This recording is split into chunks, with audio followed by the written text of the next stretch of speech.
السلام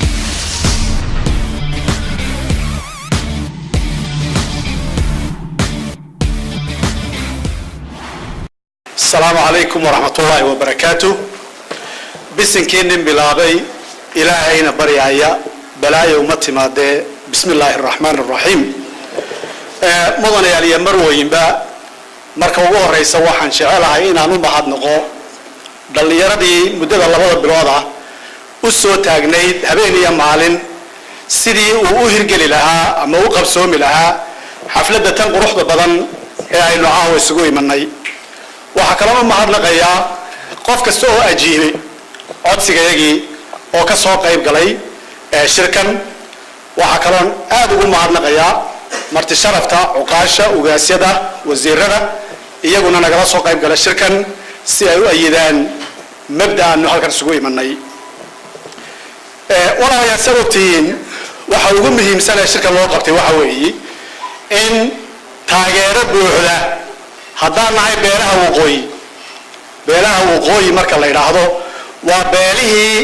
ku midoobay suurada geliyey inay Soomaaliya hal dawlad noqoto oo ayna 2 iyo 3 noqonin maantana waxay diyaar u yihiin kuna baaqayaan in beelaha waqooyi marnaba ayna raalli ka ahayn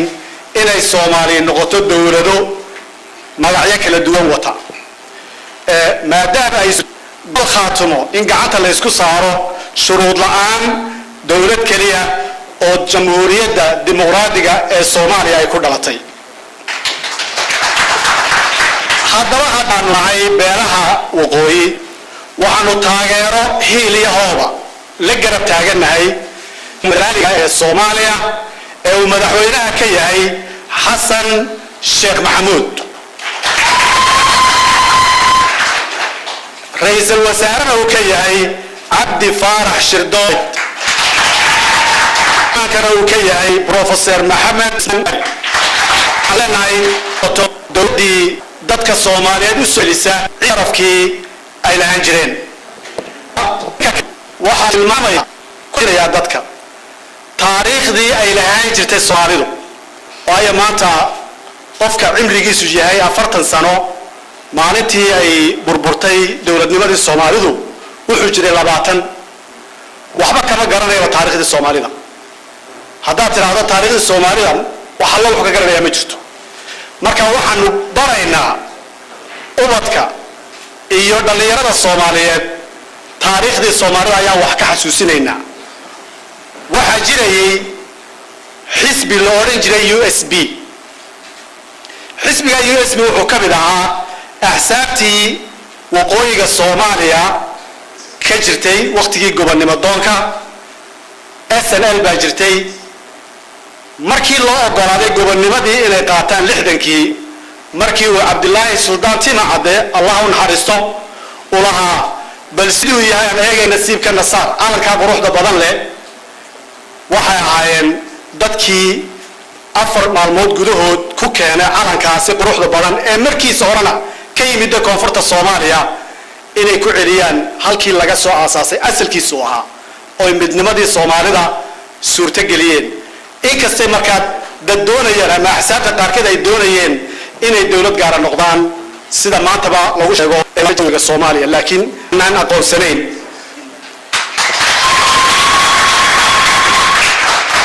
أمة الصومالية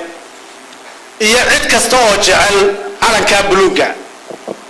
waxaanu ku baraarujinaynaa in ambaareeyaan cid kasta oo jecel inay Soomaaliya noqoto dawlad kala duwan kuwii hore raadinayna waxa doonayna Djibouti waxa doonayna dhulkan Zone 5 NFD haddana inagii si kala goob waxa weeye markaa wax faa'iido loogu jirto mid waxay ummadda Soomaaliyeed qof kasta oo jecel calanka buluugi waa inuu cambaareeya qofka doonaya oo halgamaya inay Soomaaliya noqoto dawlad kala duwan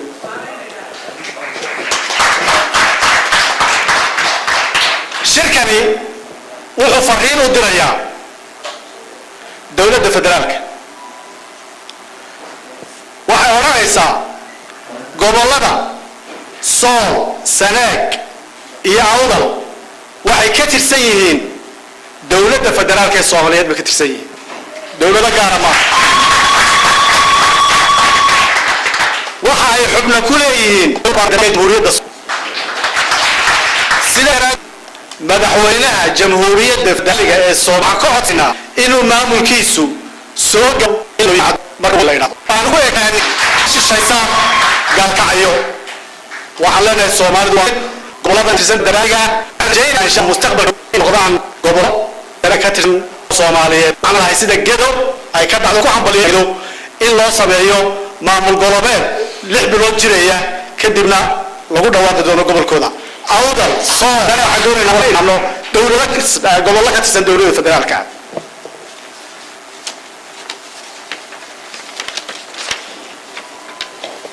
waxaan ugu baaqaynaa dowladda federaalka